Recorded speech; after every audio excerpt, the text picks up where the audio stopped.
Hi everyone! Welcome back to Lipstick and Lumonil. I'm so excited that everyone enjoyed my first video. Hopefully it will only get better, but I just wanted to say thank you for all of the support that I got. It's really appreciated. So let's get right into it. Once again, before I start, I want to give a quick warning. There will be discussion of rape, sexual abuse, child sexual abuse, and just a whole lot of nasty stuff that happens to women. So I just wanted to put that out there. Unfortunately, a lot of these cases deal with those subject matters. So I just wanted to give a fair warning because it does get a little heavy.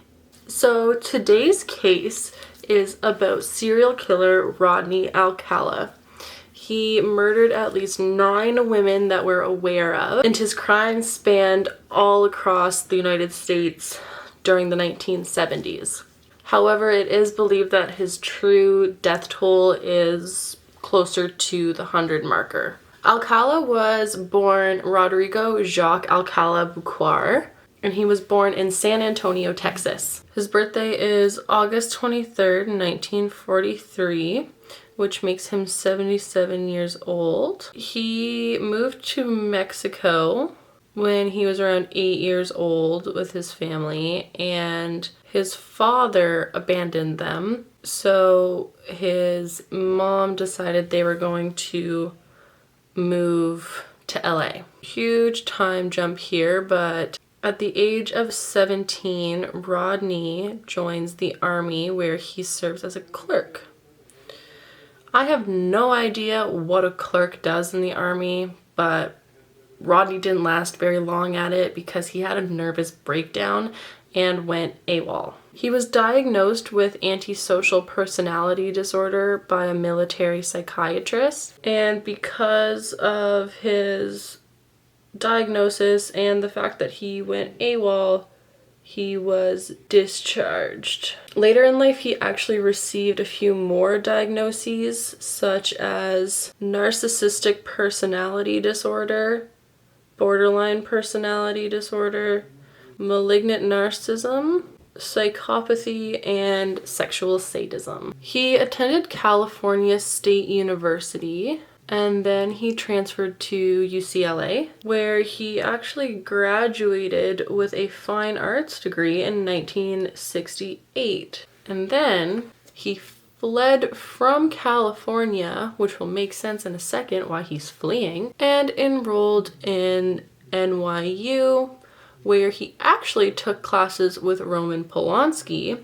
And if you don't know who Roman Polanski is, he is the director of Rosemary's Baby and a very well-known sexual predator. Alcala's first known victim is 8-year-old Tali Shapiro. So one day, Tali is walking along Hollywood Boulevard when Rodney pulls up next to her in a car. And he tries to get her to get in the car. He says, just like, come with me. I have a really cool picture to show you. Now, Rodney loved photography. Loved it. She's like, no, I can't. My parents always told me not to go with strangers. But he jumps on this super quick and basically says, you know, I know your parents, they said this is okay, come with me, I'll take you to them, everything will be fine. So she gets in the car. Luckily for Tali, there is a good Samaritan who just so happens to notice this weird interaction. So this good Samaritan sees this and is like, that's weird, I'm going to follow them, which he does. He follows them all the way to Rodney's apartment. And he calls 911. He's like, this is some weird stuff going on, so I need to tell someone about it. The first officer on scene, his name is Chris. And Chris arrives and he demands that Rodney opens the door.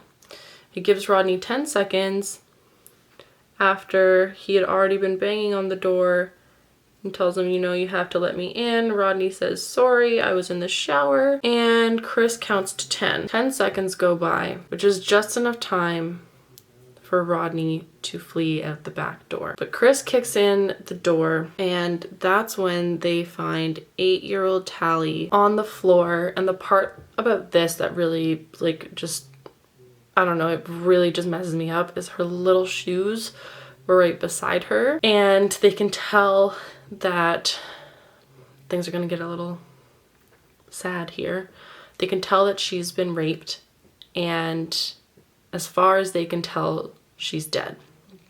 So they start looking around this apartment when out of nowhere, Tally starts making these gasping and gurgling noises, and officers realize she's not dead. They're like, oh my God, this is amazing. So while some of the officers are taking care of Tally, others are going through all of Rodney's stuff, which is when they find a photo collection of underage girls and young women, as well as a student ID card. This card has his full name, his photo, everything they needed to know about who this man was. That's why he fled California. About a year later, in 1969, Rodney has made the top 10 most wanted list by the FBI, which is never a list you want to be on. Years go by until 1971, when LAPD get a call from the FBI stationed in New Hampshire, where they inform LAPD that they have Rodney in custody. The way that they got Rodney into custody was 2 girls were going to the post office, and when they got to the post office, they saw the FBI's list and realized that Rodney Alcala was going by a different name, John Berger, and had been a camp counselor at an all-girls art summer camp. Rodney had been living in New York and going to film school, which is when he was studying with Roman Polanski. Also in 1971, before his arrest, Rodney kills a 23-year-old woman named Cornelia Crilly. And Cornelia works as a flight attendant, and her body was found in her Manhattan apartment. She had been raped and strangled. However, this murder wouldn't get traced back to him until 2011. The FBI bring Rodney back to California, where they want to have a trial for the rape and kidnapping of an attempted murder of Tally Shapiro. But by this time, Tally's family has actually moved to Mexico, where they just wanted to get as far away as possible from everything that had happened, which makes total sense to me. And they didn't want to come back to put Tally through all of that trauma that she had already gone through once. They're like, no, thank you. We're good. We're going to stay in Mexico. So because of this, they couldn't actually charge him with the charges they intended to, and instead were only able to charge him with child molestation, which he only served 34 months for. No words. No words. 2 months after he is let out of prison, after serving his terribly grueling 34 months, he ends up picking up a girl named Julie, the same way he picked up Tally, and brings her to the ocean, even though he said he was going to drive her to school. And he forces her to smoke weed, and then he kisses her. But as luck would have it, a police officer just happened to be cruising by, and he saw this, and boom, Rodney goes back to jail. Once again, he does not stay in jail for long. It is firmly believed at this point that sex offenders can be rehabilitated, which is totally true, but not in Rodney's case. The parole board allows for Rodney to leave the prison, and he just goes and lives his life. A little while after he is released, he kills another woman named Ellen, either Hover or Hoover. I'm not sure which pronunciation is right, but there's only one O. She was an aspiring orchestra conductor, which, like, That's so wholesome. I don't know why, but it just is. She disappeared one day in 1977 and was never seen again until her remains were found in 1978. Obviously, at the time, they didn't have enough ways to connect Rodney to this murder because they weren't very far along with DNA. So this case kind of went cold for a while. But when they do connect him to her, it was through the fact that he had used his false identity, and that was what she had in her date book, was John Berger. After that murder, he quickly moves to LA, where he becomes a typesetter for the LA Times.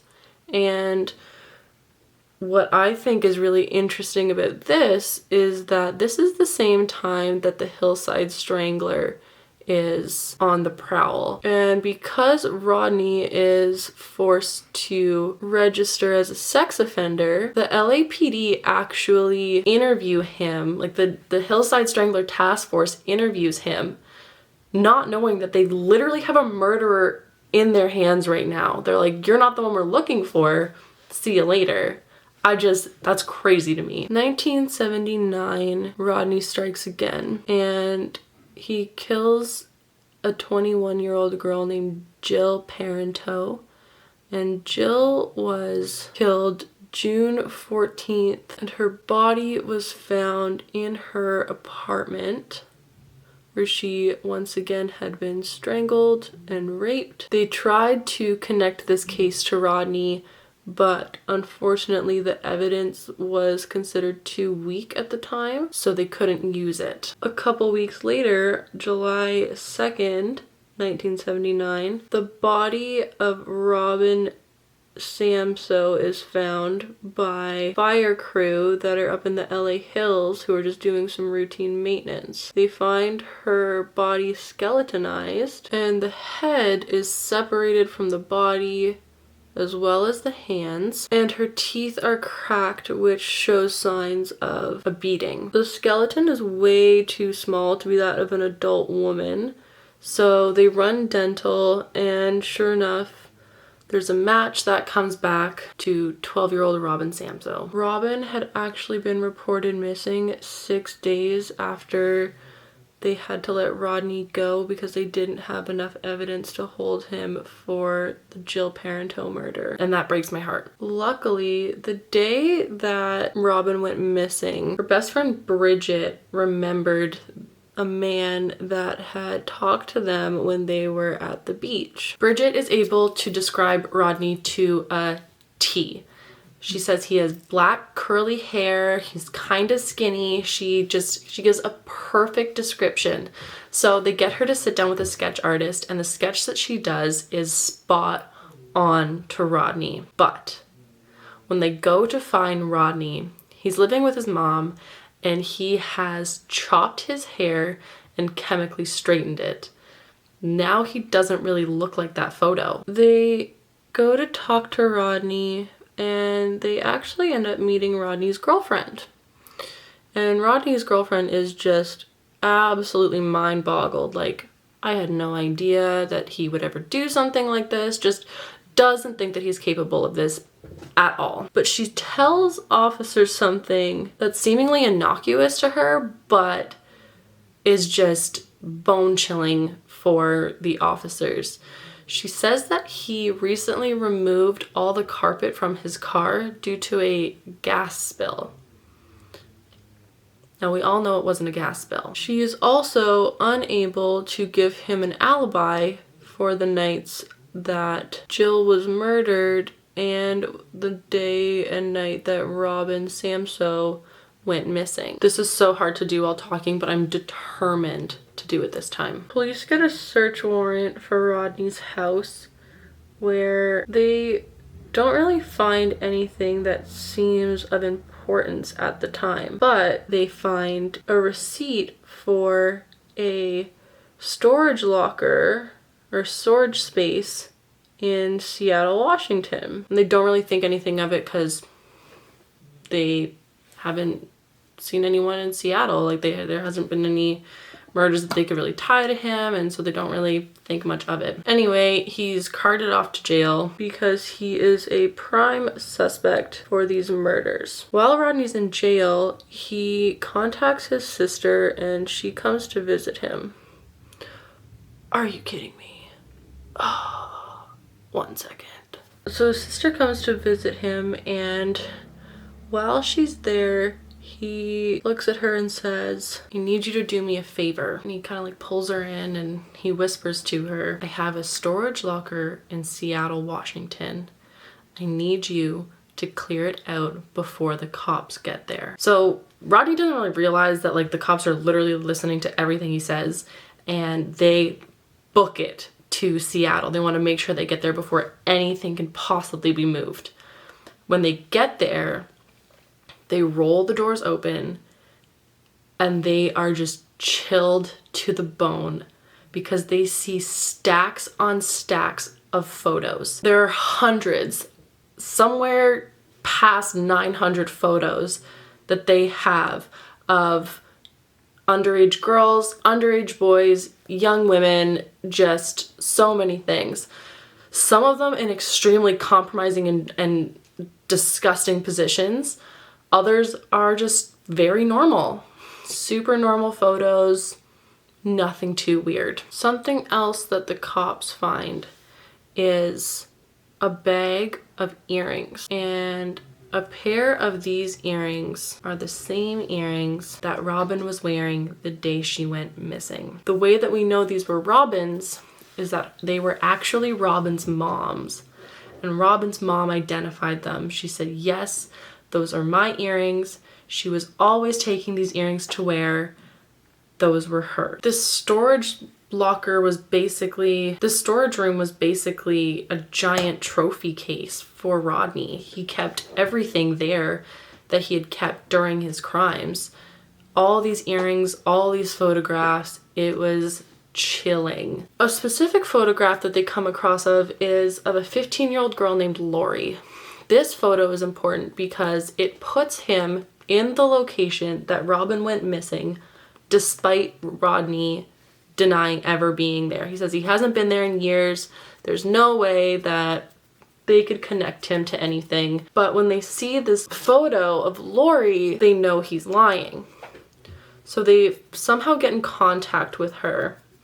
And she explains to them, look, this guy came up to me. He said that he wanted to take photos because he works for a magazine and he is doing some sort of contest, but nothing ever came of it aside from just taking the photos. So now we kind of know how he got Robin to trust him and to go with him, because I'm assuming she thought, wow, this guy's gonna put me in a magazine. That's crazy, which like, that's every teenage girl's dream. Put me in a magazine. Yes, I want to be a famous model. Now, with all this evidence, there's no way that Rodney can make bail. There's no way that he is getting out. The trial started February of 1980, lasted until April, where he was found guilty and sentenced to death. Now, I know what you're thinking. Wow, awesome. He's in jail. That's great.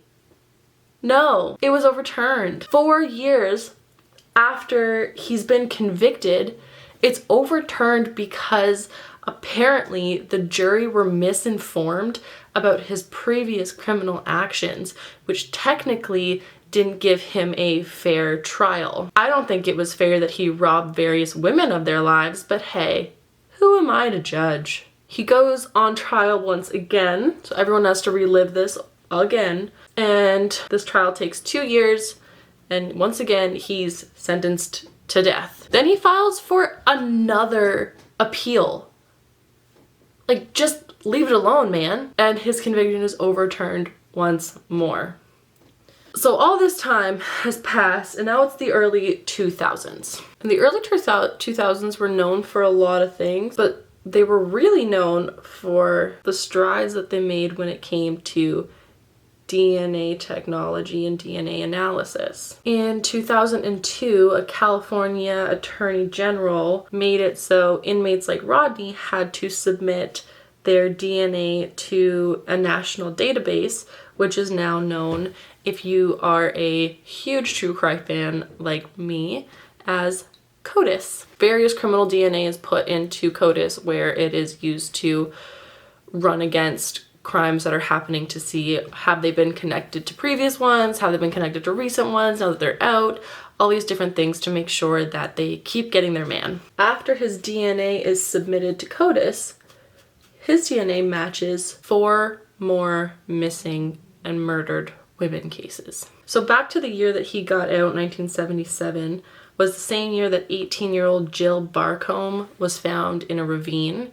She had also been raped and strangled and was actually thought to be one of the Hillside Strangler victims up until Rodney's DNA was matched to her. Next is Georgia Wickstead. She was also killed in 1977. She was a registered nurse who, at the young age of 27, was beaten, raped, strangled, and she was actually bludgeoned with a hammer that was found next to her body. Next is Charlotte Lamb. Charlotte was a 32-year-old legal secretary who lived in Santa Monica. Her body was found on June 24th, 1978.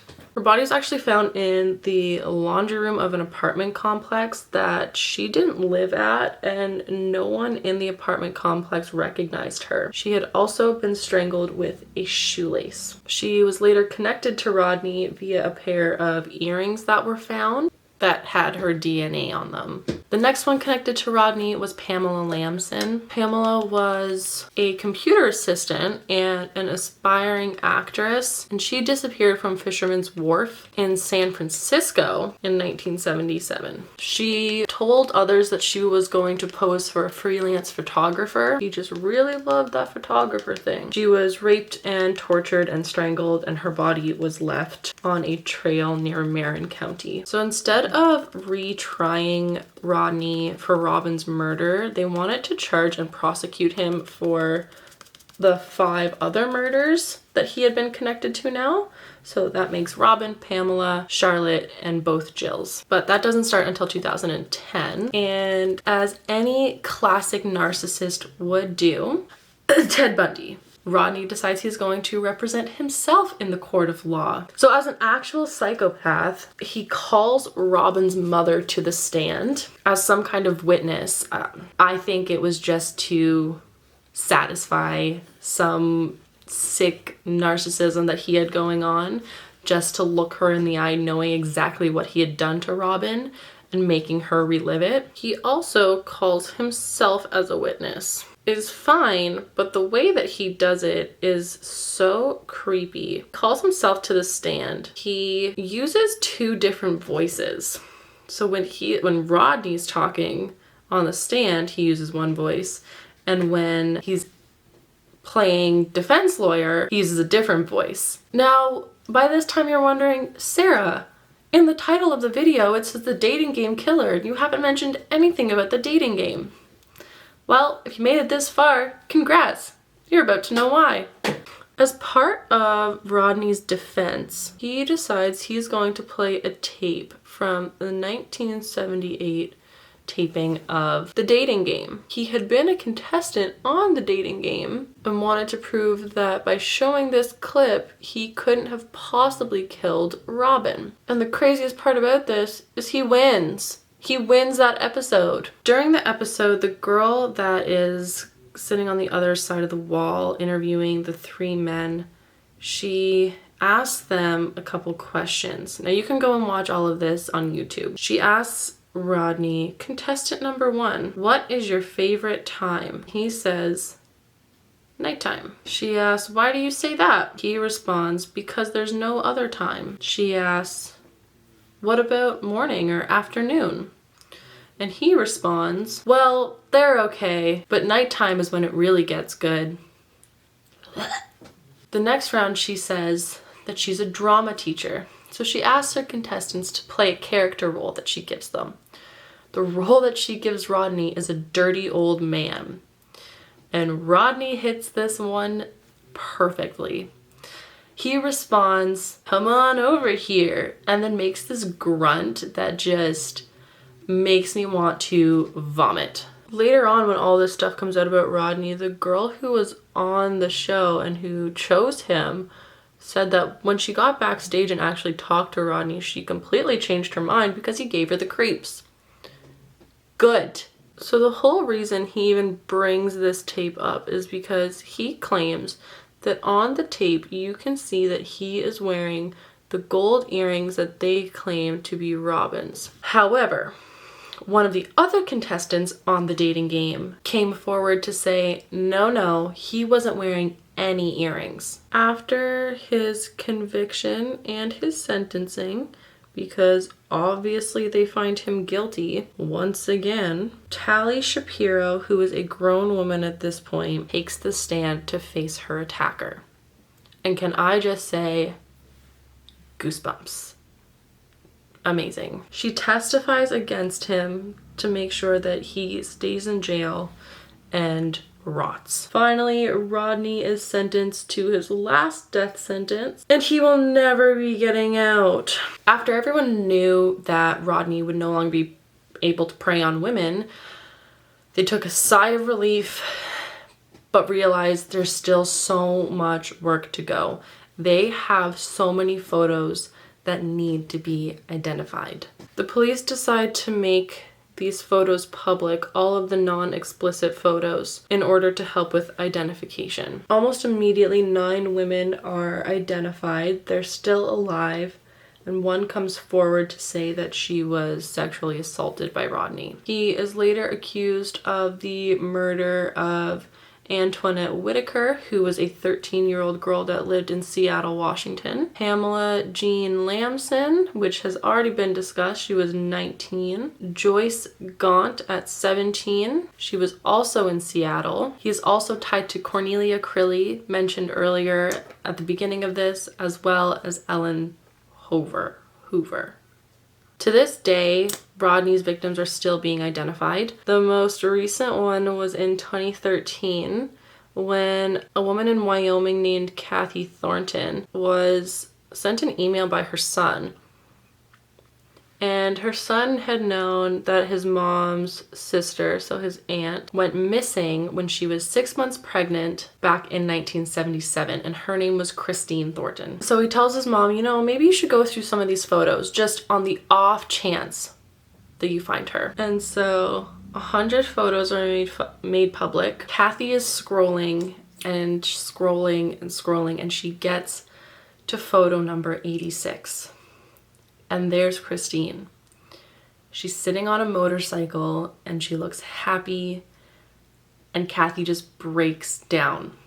She's found her sister. Kathy and her 2 siblings immediately submit their DNA to the National Missing and Unidentified Persons database, where 2 years later, they finally have a match. Her body had been found in 1982. He was charged with her murder in 2016, but due to his health, he was actually unable to be brought to Wyoming for his trial. Rodney is now 77, as mentioned at the beginning, and he is still sitting in jail, just rotting, which is what he deserves. Rodney thought he had the looks and the charm and the smarts to get away with all of this, but technology was just a little too quick. And that was his downfall. Like I said at the end of my last video, I want to make it clear that this is a video where, although I'm telling an entire story, the victims' names are what matter. They are important here. They are the ones who lost their lives. It's interesting to understand the psyche of serial killers, but I never want to be seen as insensitive to this topic. Being a woman is absolutely terrifying, especially when you have to worry about being the victim of a serial killer. Unfortunately, these women didn't get to live the rest of their lives, but for as long as I get to live mine, I want to say their names. I want all the victims to be known.